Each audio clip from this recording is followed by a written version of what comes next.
কল্পনা করুন এমন এক সময়ের কথা যখন ইউরোপে রোগব্যাধিকে ডাইনিবিদ্যা বা পাপের ফল মনে করা হতো।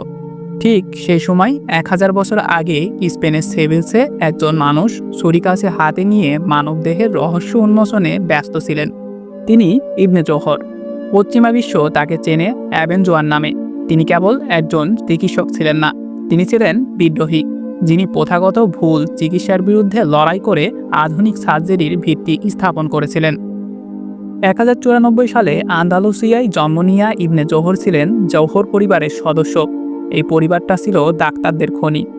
6 প্রজন্ম ধরে তারা মানুষকে সুস্থ করার দায়িত্ব নিয়েছিলেন। কিন্তু ইবনে জোহর ছিলেন সবার থেকে আলাদা। তৎকালীন সময়ে গ্রিক চিকিৎসার অন্ধ অনুকরণ চলত। ইবনে জোহর প্রথম বুক ফুলিয়ে বলেন, আমি কারোর অন্ধ অনুকরণ করব না, আমি যা দেখব পরীক্ষা করে পাবো সেটাই আসল চিকিৎসা। সে সময় সারা বিশ্বের মানুষ চুলকানিতে ভুগছিল। সবাই ভাবত এটি শরীরের খারাপ রসের কারণে হয়। ইবনে জোহর প্রথম মাইক্রোস্কোপ ছাড়া প্রমাণ করেন যে এটি ক্ষুদ্র পরজীবী পোকা বা মাইটের কারণে হয়। এটি ছিল মানব ইতিহাসের পরজীবী বিজ্ঞানের প্রথম বড় কোনো আবিষ্কার।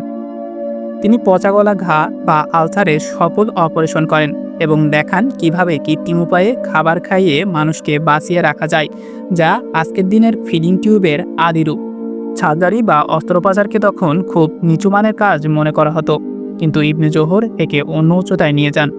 তিনি প্রথম ব্যক্তি যিনি প্রাণীর উপর অস্ত্রোপচার চালিয়ে পরীক্ষা করতেন যে এটা মানুষের উপর সঠিকভাবে কাজ করবে কিনা। তিনি ট্যাকিওটমি বা শ্বাসনালীর অপারেশন সফলভাবে করে দেখান। এমনকি হার্টের অসুখ, পেরিকার্ডাইটিস ও পাকস্থলীর ক্যান্সার সম্পর্কে তিনি যে বর্ণনা দিয়ে গেছেন তা আজও আধুনিক চিকিৎসাবিদদের অবাক করে দেয়। তার লেখা শ্রেষ্ঠ গ্রন্থ হল কিতাবুল তাইসির। এটা কোনো সাধারণ বই ছিল না, এটা ছিল 1000 বছরের অভিজ্ঞতা নির্যাস। বইটি ল্যাটিন ভাষায় অনুদিত হয়ে ইউরোপে প্রায় 500 বছর পর্যন্ত পাঠ্য বই হিসেবে ব্যবহৃত হয়েছে। আধুনিক ওষুধের ডোজ বা ফার্মাকোলজি নিয়ে তার কাজগুলো আজও চিকিৎসকরা অনুকরণ করেন।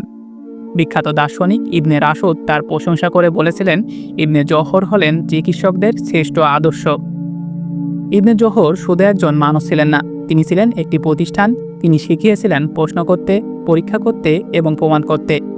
আজকে আমরা যখন কোনো অপারেশন থিয়েটারে যাই বা কোনো জটিল রোগের চিকিৎসা করি, তার প্রতিটা পরতে মিশে আছে এই মুসলিম বিজ্ঞানীর অবদান।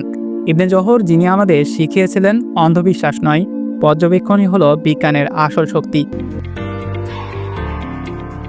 এই ধরনের ভিডিও নিয়মিত দেখতে বুক অফ হিস্টরি চ্যানেলটি সাবস্ক্রাইব করে আমাদের পাশেই থাকুন।